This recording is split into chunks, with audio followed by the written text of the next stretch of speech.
या ठिकानी ये इस मौके पर बहुत सारी बातें बताई जा चुकी हैं, बहुत सारी बातें आप लोगों के नोटिस में आई है।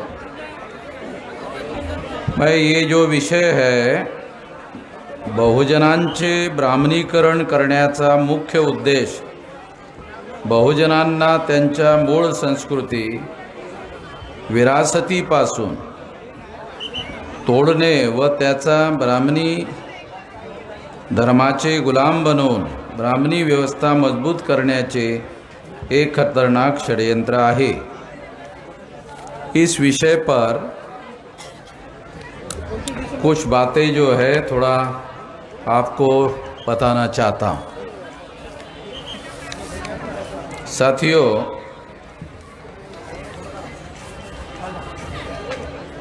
इस बात को जानने और समझने के लिए इतिहास की कुछ बातें अगर हम जान लेते हैं तो बात समझ में आती है। तो इतिहास की कुछ बातें हैं जो मैं आप लोगों को बताना चाहता हूँ।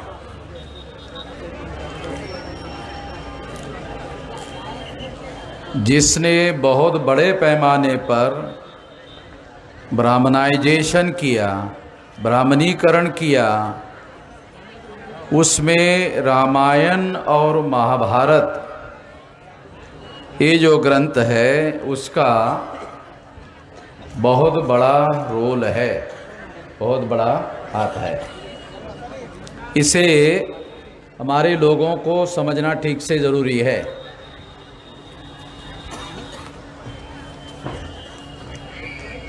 जो सम्राट बृहदत्त मौर्य है, ईसा पूर्व 185 को जब उसकी हत्या की गई, उसके पहले, क्योंकि ये तो मौर्य की बात है, तो उसके पहले इतिहास में जो चीज़ें हम लोगों को समझना बहुत ज़्यादा ज़रूरी है, जो लोग बातें जानना चाहते हैं, समझना चाहते हैं, उन लोगों के लिए बहुत ज़रूरी बातें। ब्राह्मण लोग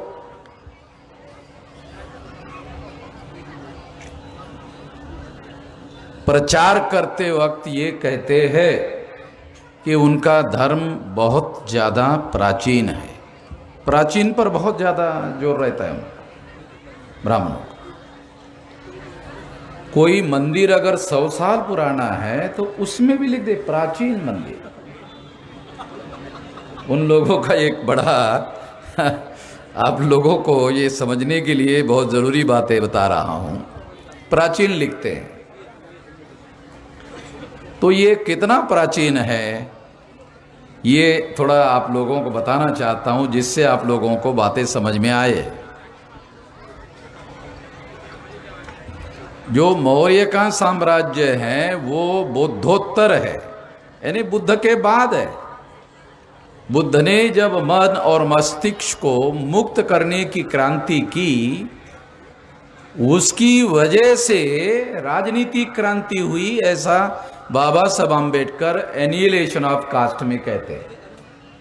मन और मस्तिष्क की मुक्ति होने से ही राजनीतिक क्रांति होती है। गुरु नानक की मन और मस्तिष्क की मुक्ति होने के बाद ही सिखों का जो साम्राज्य है वो निर्माण हुआ। और जो मुसलमान हैं उसके बारे में बाबा साहब अम्बेडकर कहते हैं कि मोहम्मद की अरब में जो कबीले लोग हुआ करते थे, कबीलों में रहते थे, जाहिल लोग थे,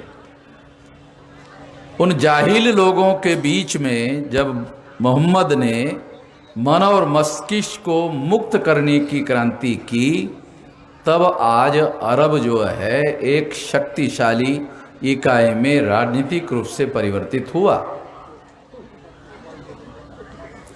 उसी तरह से बुद्ध ने जब मन और मस्तिष्क की मुक्ति की तो इस मुक्ति की वजह से चंद्रगुप्त की राजनीतिक क्रांति हुई, मौर्य का साम्राज्य स्थापित हुआ।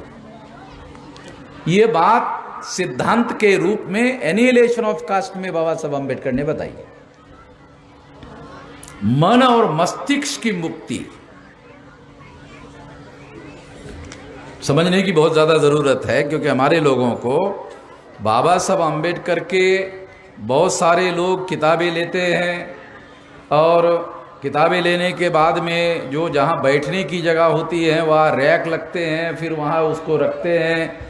तो जब हम जाते हैं तो साहब को पूछते हैं कि साहब ये बाबा साहब की किताबें आपने बहुत अच्छी रखी है, इसको कुछ पढ़ने वढ़ने का रिटायरमेंट के बाद कोई काम धाम था नहीं, फिर पढ़ेंगे, रिटायरमेंट के बाद पढ़ेंगे। रिटायरमेंट होने के बाद पूछते हैं कि अब कुछ थोड़ा सा शुरू किया, नहीं अब नाती हो गया है तो उसको संभालना पड़ रहा है, थोड़ा समय कम मिल रहा है। मतलब वो ऐसे ही दर्शनी भाग में रहते हैं। और जो मन और मस्तिष्क को मुक्त कर सकता है, दिमाग को मुक्त कर सकता है, क्योंकि वास्तविक क्रांति दिमाग में होती है। ये समझ लो, जो वास्तविक क्रांति है वो दिमाग में होती है। जिसका मन मुक्त है उसका शरीर मुक्त होता है, जिसका मन मुक्त नहीं होता है उसका शरीर मुक्त नहीं होता है। इससे कोई बड़ा सिद्धांत मुझे नहीं लगता बुद्धा जी बताया। बंटी जी सही कह रहा हूँ? हाँ, थोड़ा ये समझना। तो मैं आप लोगों को ये बात समझाने के लिए, बहुत अहम बातें हैं ये समझाने के लिए बता रहा हूं कि बुद्ध ने जब ये प्रचार वो करते थे तो अपने प्रचार में बातें साधारण लोगों को समझाने के लिए जातक कथाओं का उपयोग करते थे, समझाने के लिए, क्योंकि साधारण लोग होते थे तो उनको समझाने के लिए जातक कथाओं का उदाहरण देते थे। उसमें एक जातक दशरथ जातक है। उस दशरथ जातक में राम भी है। बहुत सारे लोगों को ये मालूम नहीं है, उस दशरथ जातक में यानी उसमें राम भी है, उसमें सीता भी है। दशरथ जातक में तो वो दशरथ जातक जो है वो मौर्य के पहले है, उसके बाद मौर्य है। और मौर्य की प्रतिक्रांति ईसा पूर्व 185 को होने के बाद में और कई, अगर इसका हम सालों में अध्ययन करें तो लगभग 800 साल के बाद, बुद्धा के 800 साल बाद रामायण लिखी गई। ब्राह्मण लोग प्रचार करते हैं प्राचीन प्राचीन प्राचीन, हमारा ये ग्रंथ बहुत प्राचीन है, बहुत प्राचीन है। अबे कितना प्राचीन है भाई यार, कितना प्राचीन है, बुद्ध के पहले है। तो रामायण जो है वो 800 साल बाद, बुद्ध के 800 साल बाद। तो मेरे पास तो दो ही डॉक्यूमेंट्री एविडेंस थे कि वाल्मीकि रामायण में 2 जगह श्लोक हैं बुद्ध के विरोध में। 2 श्लोक है बुद्ध के विरोध में। यदि वाल्मीकि रामायण बुद्ध के पूर्व लिखा होता तो फिर बुद्ध के विरोध में 2 श्लोक वाल्मीकि रामायण में कैसे आते? बराबर। इसका मतलब है, हाँ, तो बाद में मुझे जानकारी मिली कि वो 2 बार नहीं 16 बार रामायण में 16 जगह पर 16 संदर्भ है बुद्ध के रेफरेंसेस। इस पर रिसर्च हुआ, अंग्रेजों ने रिसर्च किया। और एक जानकारी की बात आपको बताता हूं, संस्कृत भाषा के जितने अंग्रेज पंडित हैं उतना ब्राह्मण नहीं है। संस्कृत भाषा के जो पंडित है वो ज्यादा बड़े पंडित अंग्रेज है,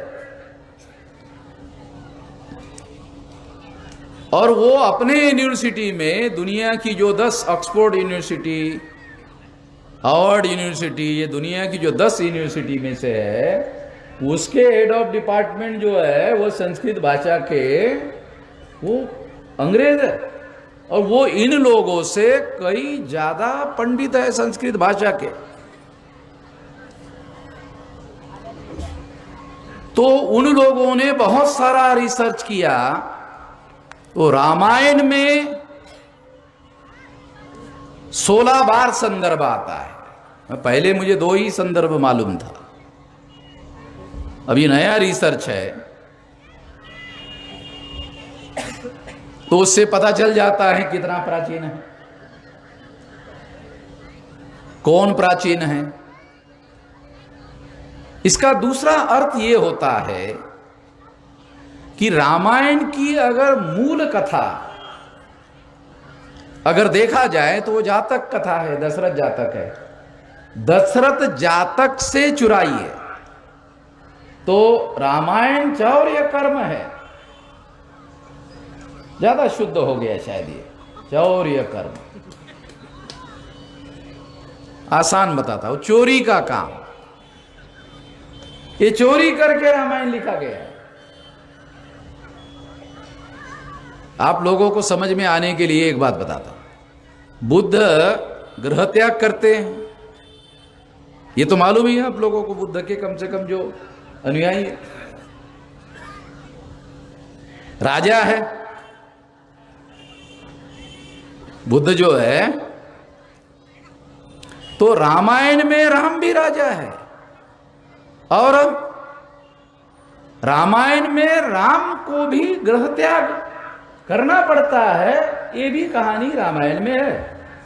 अभी समझ में आ रहा? आपको समझाने के लिए एक उदाहरण दे रहा हूं कि चोरी कैसे कैसे, यानी उधर गृह त्याग है, इधर भी है। इधर राम राजा था, इधर उधर बुद्ध राजा थे, इधर राम भी राजा है। उदाहरण के लिए आपको पता चले। तो ऐसी बहुत सारी बातें जो है चोरी करके, मूल कथा तो दशरथ जातक है, और वो रामायण लिखने के 800 साल पहले की है। कुछ लोग तो कहते हैं जातक कथाएं बुद्ध पूर्व है, कुछ लोग तो ये भी कहते हैं बुद्ध तो प्रवचन में जातक कथाओं का अपने प्रचार के लिए, अपने सिद्धांतों का प्रचार करने के लिए, उदाहरण देने के लिए जातक कथाओं का उपयोग करते थे। तो इस तरह से इन बातों को हम लोगों को समझना बहुत ज्यादा जरूरी है कि ये लोग जो प्राचीन प्राचीन कहते हैं वो प्राचीन नहीं है, और रामायण चौर्य कर्म है, चोरी है। महाभारत जो है वो 31 जातक कथाओं की चोरी है। 31 बराबर है विलास? महाभारत थोड़ा बड़ा है, रामायण थोड़ा छोटा है। तो महाभारत बड़ा क्यों हो गया जानते हो? जब अंग्रेज आए थे तब भी महाभारत लिखना जारी ही था, किसी को पता है? आप लोग एक बात बता रहे हो भाई। हाँ, महाभारत का लिखने का काम अंग्रेज आए तब भी लिखना जारी ही था। अंग्रेजों ने भंडारकर को बुलाया, अरे बंद करो भाई, है बंद करो अभी, ये पैसे लो। और जो अलग अलग राम महाभारत की कॉपियां है, आप खुद ही ब्राह्मण, उसकी एक प्रमाणित कॉपी तैयार करो, आप ही करो, आपको जो ठीक लगता है करो, ये पैसा लो। और बंद करो। वो अंग्रेजों ने बंद करवाया। और इसलिए पूना में भांडारकर इंस्टीट्यूट जो है भांडारकर जो है वो उस समय का अंग्रेज समय का वो थोड़ा पंडित ब्राह्मण था।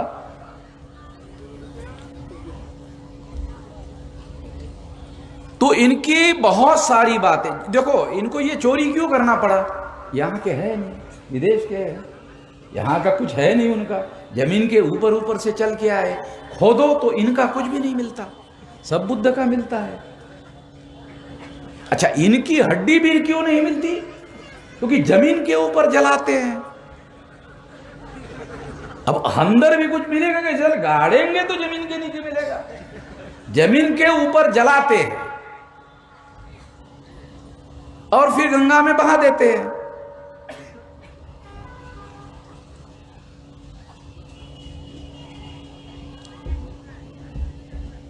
आप सुनकर हैरान हो जाओगे कि अयोध्या, ब्राह्मणों ने प्रचार किया कि अयोध्या राम की जन्मभूमि है, प्रचार किया उन्होंने। तो जो राम लला है, लला समझते, बच्चों को माँ बाप जो है प्यार से लल्ला बोलते, लल्ला इधर आ जा लल्ला। ये नॉर्थ इंडिया में लल्ला शब्द जो है बोलने का रिवाज है, बच्चे को लल्ला बोलने का।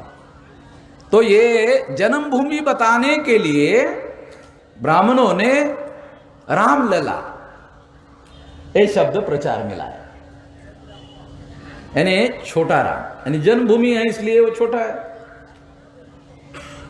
तो राम की जो छोटी मूर्ति है वो फिर अयोध्या में मिलनी चाहिए क्योंकि वहां जन्म हुआ। तो वो मूर्ति भी गोरखपुर से लाई गई। मतलब इतने झूठे लोग हैं। अरे तुम कह रहे हो अयोध्या में जन्म हुआ, तो वो राम लला जो है उसकी मूर्ति अयोध्या में मिलनी चाहिए, तो वो भी उनको गोरखपुर से लाना पड़ा। वो है नहीं क्योंकि वो अयोध्या साकेत है। अयोध्या अयोध्या नहीं है, अयोध्या साकेत है। 3000 लोगों का, भिक्षुओं का संघाराम था, छोटा मोटा संघाराम नहीं था। 3000 भिक्षुओं का, आप अंदाजा लगाओ, 3000 भिक्षु जहां निवास करते हैं, इतना बड़ा संघाराम था। और कहते हैं 16 साल तक बुद्ध खुद साकेत में रहे।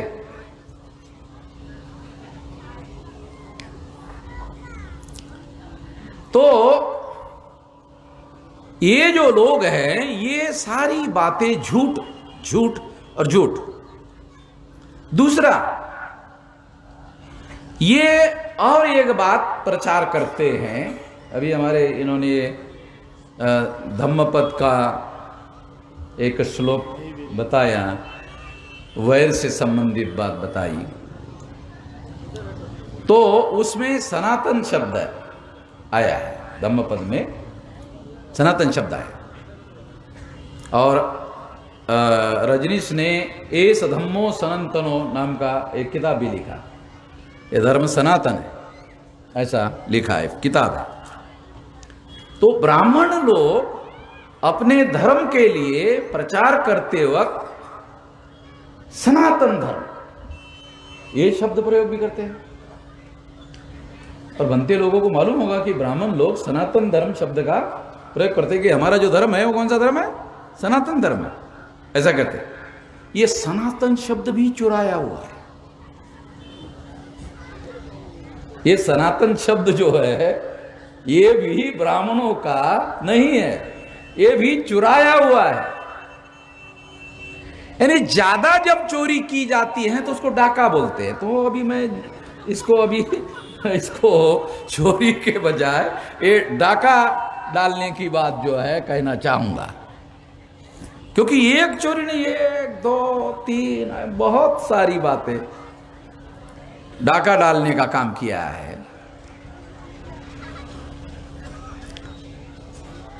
आप लोगों को मालूम होगा, ये भिक्षु लोगों को मालूम है, वर्षावास होता है 4 महीने का होता है ना। तो ब्राह्मणों ने वहां से क्या चुराया, देखो आप लोगों को, हम लोगों को बताना चाहिए, आप बताते नहीं हो, हम लोगों को ज्ञान देते नहीं हो। ब्राह्मण लोग नहीं नहीं नहीं, हम ये नहीं कर सकते, वो नहीं, क्यों, चतुर्मास है। तो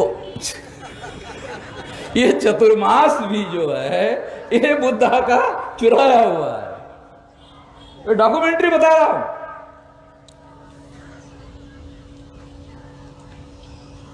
जो वर्षावास होता था वो 4 महीने का होता था। तो वहां से उन्होंने शब्द लिया, उसका बनाया चतुर्मास। ये हमारा चतुर्मास चल रहा है। ऐसी बहुत सारी बातें जो है इन लोगों ने चुराई है, ब्राह्मणों ने चुराई है। और ये चुराई हुई बातें जो है वो एक तरफी पाबंदी लगा दी कि आपको पढ़ने का अधिकार नहीं होगा। उस वजह से 2-3 हजार साल तक हमारे लोगों को पढ़ने लिखने का अधिकार नहीं मिला। परिणामतः जो बौद्धिक वर्ग होना चाहिए उसका निर्माण नहीं हुआ। वो तो अंग्रेजों के आने के बाद मिलिट्री में जो लोग भर्ती होते थे या भर्ती किए जाते थे उनके बच्चों के लिए लिमिटेड पढ़ाई लिखाई का अधिकार अंग्रेजों ने दिया। उनके बच्चों के लिए अंग्रेज चाहते थे सार्वत्रिक हो शिक्षा। अंग्रेजों ने सबसे पहले कलकत्ता विश्वविद्यालय खोला, अंग्रेजों ने विश्वविद्यालय खोला। देखो सोचो, बहुत विचार करने वाली बात है। नालंदा, मैं जब नालंदा गया दूसरी बार या तीसरी बार गया तो एक छोटा किताब था, वो खरीदा, पढ़ा, तो उसमें एक लाइन थी, नालंदा नाम का नाग था, केवल एक सेंटेंस था। तो मुझे समझ में आया कि नालंदा ये जो नाम है, कोई व्यक्ति संपन्न रहा होगा और उसके पास बहुत बड़ी जमीन रही होगी, पैसे वाला रहा होगा और ये जमीन उसने दान दिया होगा, इस वजह से उसका नाम जो है नालंदा पड़ा होगा। क्योंकि वो एक सेंटेंस से मुझे ये बात समझ में आई। ये जो मुचलिंद नाग, अगर आप गया में जाओगे, बोध गया में, तो उसको सांप दिखाया गया। ये जितने नाग है ये सांप नहीं है। बुद्ध की मूर्तियों के ऊपर कहीं कहीं ऐसा छत्र धारण किया हुआ नागों का दिखाई देता है। कई बुद्ध की मूर्तियां हैं जहां नागों ने छत्र धारण किया हुआ है। तो छत्र धारण किया हुआ है, इसका एक अर्थ यह होता है कि नागों ने बौद्ध धर्म को राजाश्रय दिया, ऐसा एक अर्थ निकलता है छत्र धारण करने का। देखो शब्द, देखो जो पुरातत्व होता है, मैं पुरातत्व का ज्ञानी नहीं हूं, मगर मैं सारे विषयों का थोड़ा थोड़ा अभ्यास करते रहता हूँ। इतिहास मेरा बहुत प्रिय विषय है। और इतिहास से आगे इंडोलॉजी जिसे प्राच्य विद्या कहते हैं, उसको हिंदी में इंडोलॉजी को प्राच्य विद्या कहते हैं। तो ये प्राच्य विद्या की बातें हैं जो मैं आपको थोड़ा समझा रहा हूँ। तो ये बातें जो है, इससे हमें अपना इतिहास जो है वो पता चलता है, इससे जानकारी मिलती है, इससे समझ में आता है कि इन्होंने, ये नागों ने बौद्ध धर्म को राजाश्रय दिया था। तो ये ऐतिहासिक बात है, क्योंकि ये जो मौर्य साम्राज्य है नाग लोगों का साम्राज्य है, तो इन्होंने राजाश्रय दिया है, ये तो हिस्टोरिकल बात है। और नाग लोगों का जो साम्राज्य था वो अफगानिस्तान और अफगानिस्तान से आगे भी फैला हुआ था। तो मैं कभी भी जो मौर्यों का जो नक्शा है ना, भारत का मौर्यकालीन, जब आप पढ़ो आपको मौर्यकालीन भारत का नक्शा, तो उसमें अफगानिस्तान मौर्यकालीन भारत में दिखाई देता है। तो अगर अफगानिस्तान का कोई आदमी आज के तारीख में भारत में निवास करता है तो मैं उसको भारतीय ही मानता हूँ। ब्राह्मण उसको विदेशी कह सकते हैं, मगर वो विदेशी नहीं है। तो ब्राह्मणों की वजह से ये भारत का नक्शा जो छोटा हो गया, मौर्य का जो इतना विशाल भारत था, वो तो ब्राह्मणों की वजह से छोटा हो गया। भारत का जो भौगोलिक नक्शा है वो जो छोटा हो गया, वो ब्राह्मणों की वजह से हो गया। इस वजह से ब्राह्मणों पर देशद्रोह का आरोप लगाया जा सकता है। मैं अभी लगा नहीं रहा हूं, मगर लगाया जा सकता है। क्योंकि कभी कभी मैं सोचता हूं कि जो देश के मूल निवासी ही नहीं है, उस पर देशद्रोह का आरोप कैसे लगाऊं? कभी कभी ये भी मेरे दिमाग में आ जाता है। तो इसलिए मैं दुविधा में फंसा हुआ हूं कि देशद्रोह का आरोप लगाऊं कि नहीं लगाऊं। अब जब ये मूल निवासी ही नहीं है तो देशद्रोह का आरोप लग नहीं सकता, कुछ और लगाना पड़ेगा। उससे बड़ा क्या है? उससे बड़ा आरोप है तुम मूल निवासी नहीं हो। देशद्रोह से बड़ा आरोप है ये देशद्रोह से ज्यादा बड़ा आरोप है, और उससे बहुत डर लगता है उनको। जब हमारा एक आदमी काम ले, ब्राह्मण को जय भीम कहता था, जय भीम देशपांडे साहब, जय भीम कुलकर्णी साहब, तो कई जय भीम म्हणत नव्हते तो ब्राह्मण। मग एक दिवस त्या कांबळेनी त्या देशपांडेला आणि कुलकर्णीला म्हटले, जय मूल्यमासी देशपांडे साहेब. दुसऱ्या दिवशी देशपांडे त्याच्याकडे आला, अरे कांबळे, बाबासाहेबांनी किती तुमच्यासाठी आयुष्य संपवलं आणि भुललात तुम्ही जय भीम म्हणणं. आलं लक्षात? किती महत्वाची गोष्ट सांगतोय. त्याला वाटलं चायला जय भीम ठीक आहे, जय मूल्यमासी भयंकर. आमच्या लोकांना, बऱ्याच लोकांना समजत नाही. ब्राह्मणांना जे समजतं ना ते आमच्या लोकांना फार कमी समजते. लगेच ब्राह्मण दुसऱ्या दिवशी आला, अरे काय बाबासाहेबांनी आयुष्य झिजवलं आणि त्याचं नाव तू घेणं बंद करून टाकलं.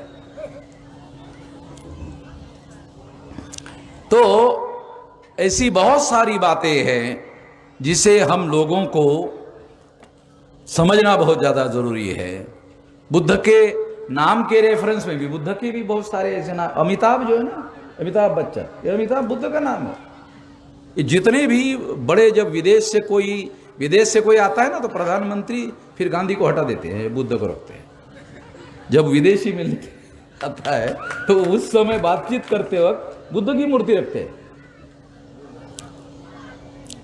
क्योंकि उधर जो है ये रामायण के जो पात्र हैं या महाभारत के जो पात्र हैं उसको वो पौराणिक मानते हैं, और पौराणिक पात्रों को हिस्टोरिकल नहीं मानने की परंपरा है विदेश में. वो हिस्टोरिकल नहीं मानते. तो ये बहुत महत्वपूर्ण बात है कि दशरथ जातक में जो राम है वो बोधिसत्व राम है. दशरथ जातक में जो राम है वो बोधिसत्व राम है.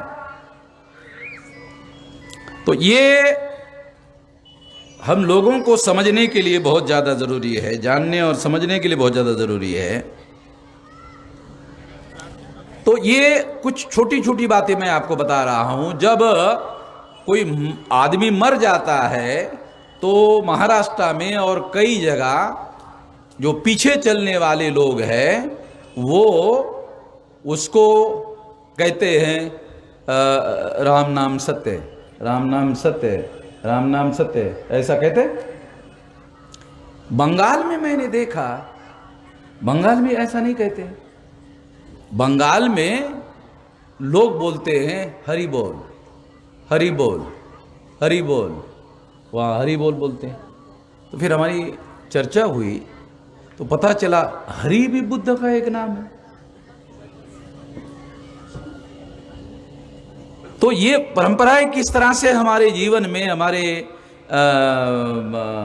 आचरण में बहुत सारी, और ये जो पंढरपुर के साथ जुड़ा हुआ जो लिटरेचर लिखा जाता है उसमें हरि शब्द आता है, हरि भक्त पराय ऐसा शब्द आता है.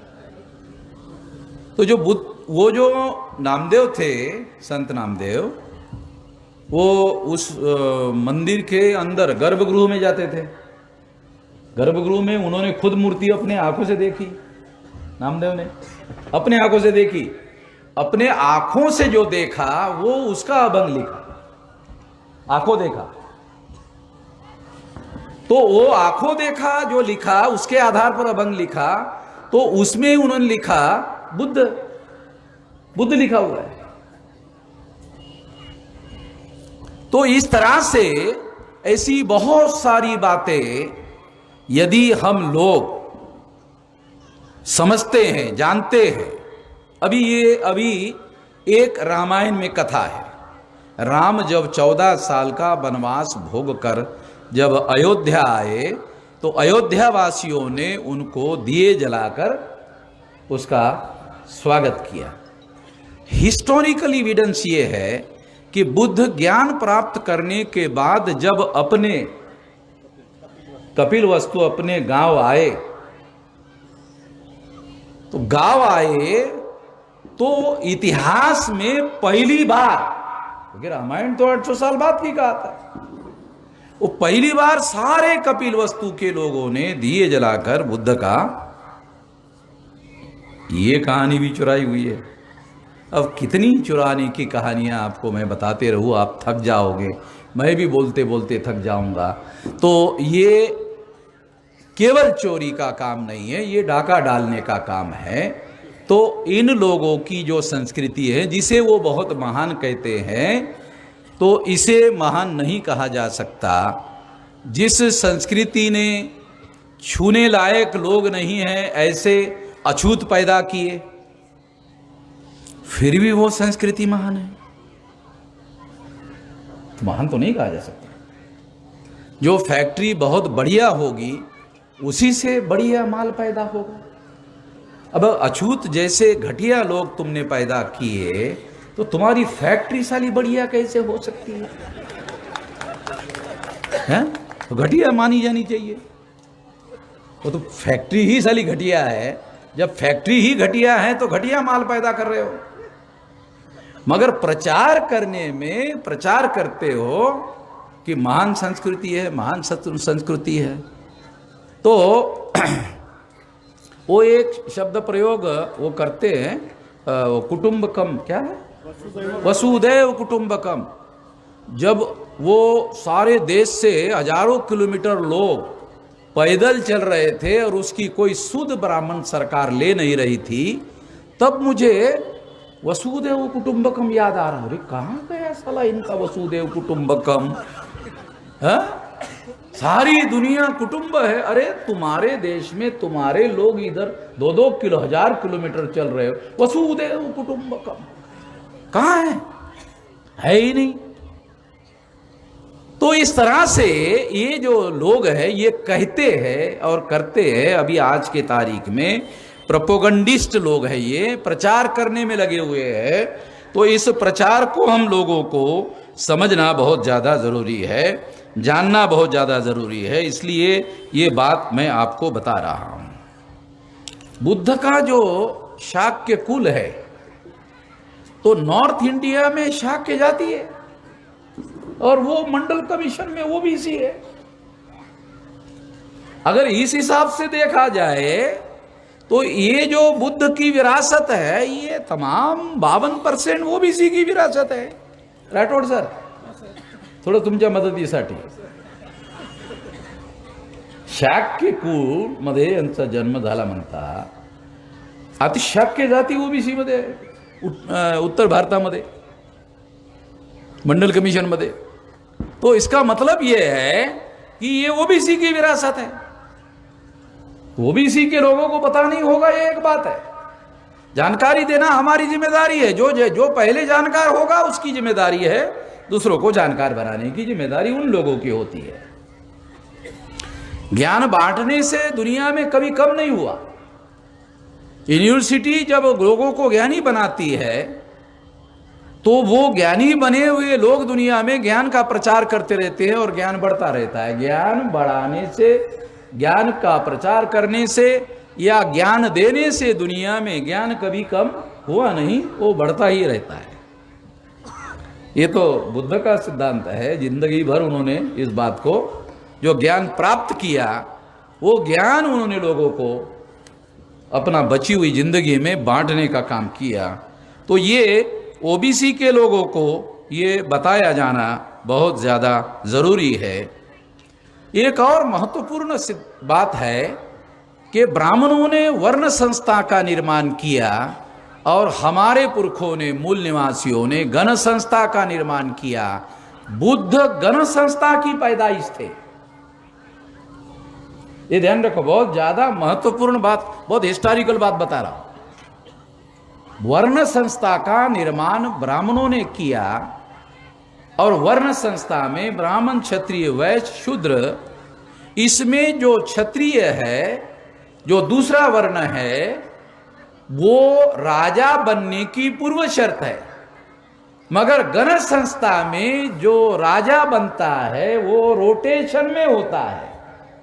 गण संस्था में क्षत्रिय होना पूर्व शर्त नहीं है।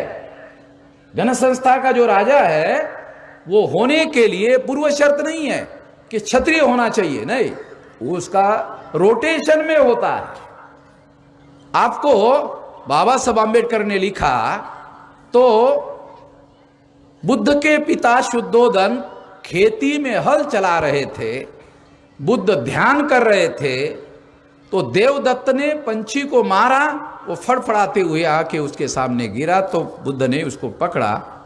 उस समय का किस्सा है कि उस समय उसके पिताश्री शुद्धोधन खेती में हल चला रहे थे। राजा और हल चलाना, एक कॉन्ट्रडिक्टरी बात लगती है। मगर जब रोटेशन से राजा बनेगा तो उसके खेती में तो उसको हल चलाना होगा, क्योंकि वो रोटेशन से हुआ राजा है। ये बात समझना जरूरी है। और इसीलिए रोटेशन से होने वाला जो राजा होता है उसका एक संस्कार होता था। वो संस्कार करने के लिए उसको तालाब में नहाना पड़ता था। वो तालाब रिजर्व होता था, तो उस तालाब को पुष्करणी कहा जाता। तो राजस्थान में पुष्कर नाम का एक जिला या कोई सेंटर है। मैं गया नहीं वहाँ, मैंने राजस्थान के लोगों को पूछा, वो पुष्कर में तालाब है क्या? बोले बहुत ज़्यादा है। अच्छा, तो मुझे समझ में आया ये पुष्कर नाम क्यों पड़ा।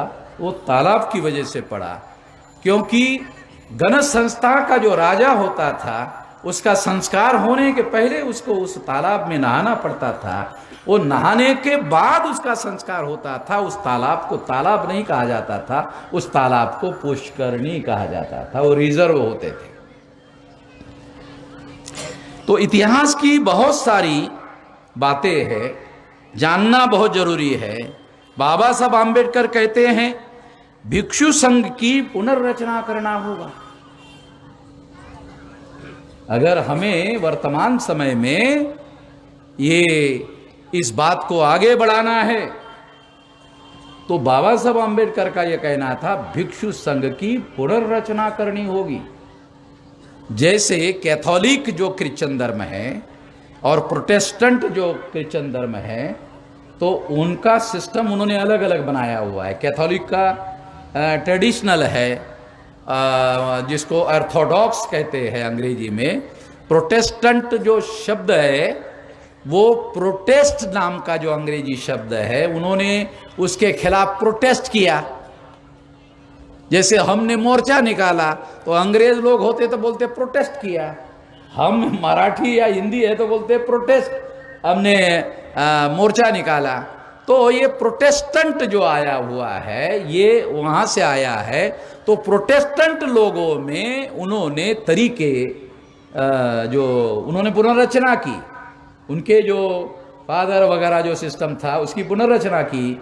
तो बाबा साहब आंबेडकर कहते हैं कि इसकी पुनर्रचना करने से हमें बहुत ज़्यादा फायदा होगा और इसको आगे बढ़ने के लिए नए तरीके ढूंढने होंगे। ये निश्चित रूप से मुझे लगता है कि बुद्धिस्ट इंटरनेशनल नेटवर्क को बहुत सारे काम चुनौतीपूर्ण है, उस काम को भविष्य में करना पड़ सकता है। इसके बारे में उसका होमवर्क बहुत गहराई से चिंतन करने की ज़रूरत है।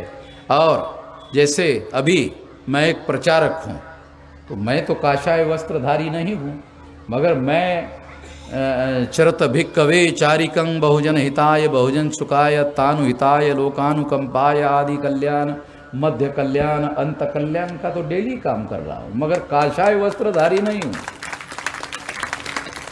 मैं तो ये कर रहा हूँ डेली पिछले 45 साल से, और बहुजन का कर रहा हूँ। और एक बात बनते जी, हाँ बहुजनों का कर रहा हूँ। बुद्ध ने जो कहा ना, अरे नहीं नाही वामन मेश्राम ते काय बुद्धाचं काय करत नाही बाबा, बाकी सर्व करते पण बुद्धाचं नाही करत. असं लक्षात माझ्यावर काय आरोप आहे, आपल्या लोकांची जी समज आहे